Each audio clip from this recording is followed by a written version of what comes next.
Very few organizations actually recognize that it can be an effective communication tool, not just with prospects and clients and customers, but also internally.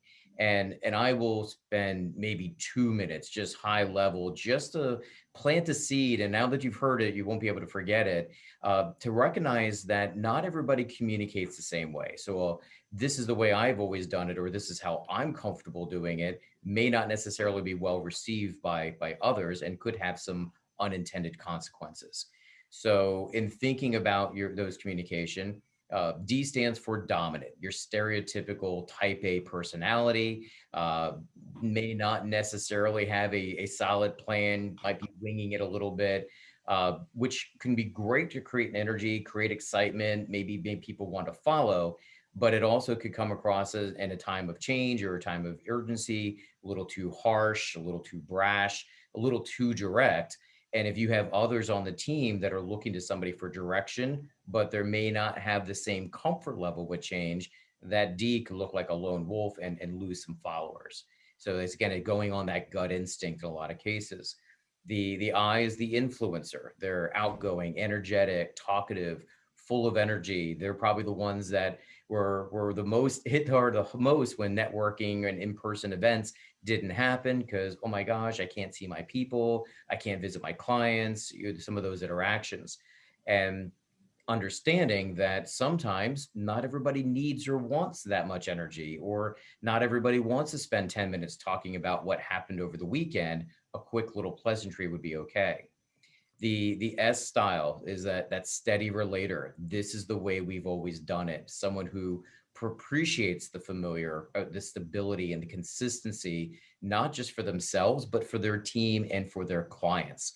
They will be the shepherds in many cases to make sure, whether it's from an account management standpoint, customer service standpoint, uh, leadership, just to make sure everybody has what they need, everybody's good.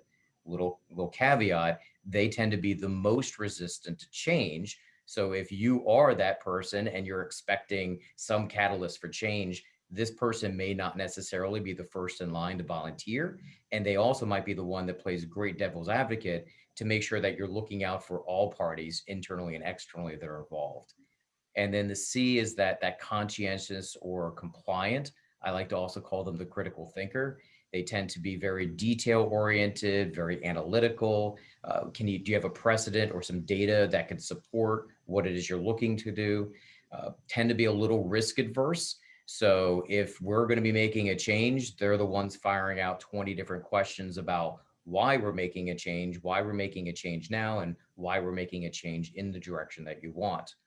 So understanding those from a high level, many of you are probably going to associate yourself a little bit more with one quadrant than another. Maybe some names and faces of people on your team or your customers have popped up.